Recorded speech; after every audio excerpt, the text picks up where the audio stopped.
अस्सलाम वालेकुम। इसको कहते हैं अपनी होम एडवांटेज जो होता है ना, वो किस तरह लेते हैं। इसको कहते हैं जिस तरह आज इंडिया ने लिया।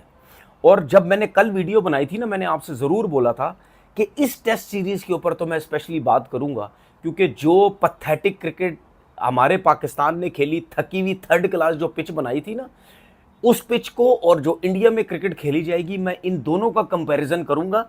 इस वजह से ये मैं जो इंडिया और बांग्लादेश का जो टेस्ट मैच है, इसके ऊपर मैं वीडियो बनाऊंगा। लग पता गया है कि कैसी पिच होनी चाहिए। जैसे इंडिया में होती है वैसे ही पाकिस्तान में होनी चाहिए। शुरू में आउट हो गए इंडिया के, ठीक है, कोहली भी, शर्मा सारे आउट हो गए। जायसवाल खड़ा रहा, उसने 50 रन की इनिंग खेली। Hasan Mahmud no doubt extraordinary, उसने नए बॉल से बॉलिंग की। क्या हुआ उसके बाद? क्या हुआ? यही हसन महमूद, नाहिद राना और तस्कीन ने बुरा हाल किया हुआ था पाकिस्तानी बैट्समैनों का। उसकी क्या वजह थी? सिर्फ पिच ऐसी थकी हुई घटिया बनाई थी हम लोगों ने, जिसकी वजह से वो पूरा पूरा दिन पाकिस्तानी प्लेयरों को आउट करते रहे और एक जगह पे बॉल करते रहे जहां से स्विंग सीम होता रहा। नाहिद राना टैकल ही नहीं हो रहा था, तेज बाउंसर आगे से फारिग, तेज बाउंसर आगे से यूं किया वो किया हो। आज क्या हुआ है? मैंने आपको याद है एक चीज़ बोली थी, मैं देखता हूँ ये हसन महमूद, नाहिद राना या तस्कीन जब इंडिया में जाएंगे ये कैसी बॉलिंग करेंगे। मैंने नए बॉल्स के अलावा बात की थी, क्योंकि मुझे पता था कि इंडिया में नया बॉल ही अगर हुआ तो हुआ, उसके बाद पुराने बॉल से कुछ भी नहीं होता। अगर आपको रिवर्स स्विंग करनी आती है तो आप मुश्किल में कहीं डालेंगे। रिवर्स स्विंग में भी आप 2-4 ओवर करते हो, उसके बाद आपको कप्तान हटा देता है।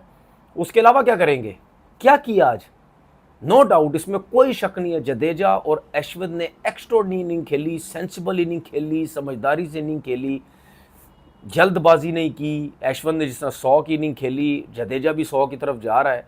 कॉम्बिनेशन दोनों का बहुत अच्छा था। एक तो राइट और लेफ्ट का जो चल रहा था वो भी बॉलर को मुश्किल डालता है, लेकिन बॉल ब्रेक नहीं हो रहा था ना। फास्ट बॉलर का पुराना बॉल हो रहा था, उसका पूरा एडवांटेज उठाया है। फ्लाई कर रहा था बॉल, कैरी कर रहा था, लेकिन कैरी से कोई बैट्समैन नहीं डरता जिसको खेलना आता है। हमेशा बैट्समैन डरता है जब उसको विद इन स्टंप बॉलिंग की जाती है और वहां से बॉल स्विंग सीम हो रहा हो, वो प्रॉब्लम में होता है। 146 पे जब 6 आउट थे ना, यही पाकिस्तान जैसी थकी हुई थर्ड क्लास पिच बनी हुई होती ना, 200-250 पे, उस पर भी इंडिया ने टीम आउट हो जाना था।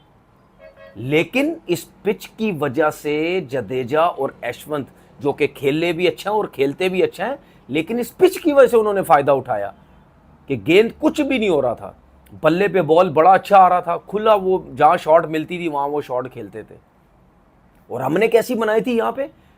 मैं क्यों मगजमारी कर रहा था कि ऐसी पिच बनाओ जहां पे कोई फास्ट बॉलर अगर हमें तंग करता है तो हम स्पिनर पे टैकल कर जाएं, हमें हमारे बैट्समैनों को रेस्ट मिले, कहीं सुकून मिले। हमारे तो बैट्समैनों को सुकून ही नहीं मिल रहा था। फास्ट बॉलर जान नहीं छोड़ते, स्पिनर पे हम आउट हो रहे थे। स्पिनर जान छोड़ते थे, हम फास्ट बॉलर पे आउट होते थे। तो फिर कहां थी होम कंडीशन? कहां थी?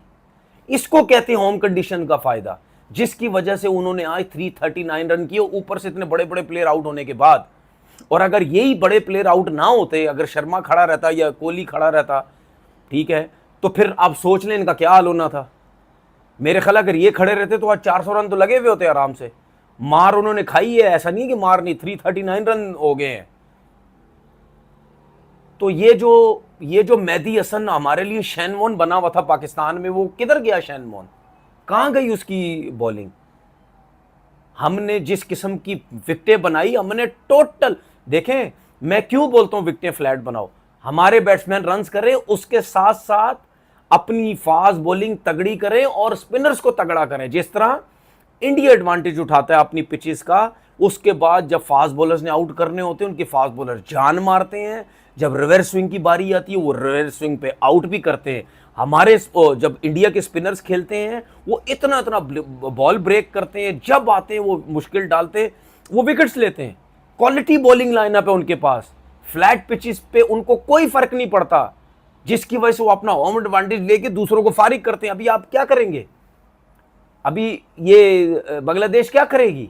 चलो 400 रन लगा लो, 375 रन लगा लो, अगर इंडिया कर लेता है, क्या करेगी उसके बाद? 8-10 ओवर के बाद, 12 ओवर के बाद स्पिनर लग जाना है। तो क्या करेंगे उसके बाद? आप सबको पता क्या होगा। वो इतना आसान नहीं होगा बांग्लादेश के लिए कि आप किस तरह टैकल करें हम इनको। मैं इसीलिए बार बार बोलता हूं भाई, अपनी पाकिस्तान की फास्ट बॉलिंग तगड़ी करें और स्पिनर तगड़े लेके आए, जिसकी वजह से हम अपनी कंडीशन का फायदा उठाएं और दूसरों को आउट करें, जो कि यहां पे होने वाला नहीं है।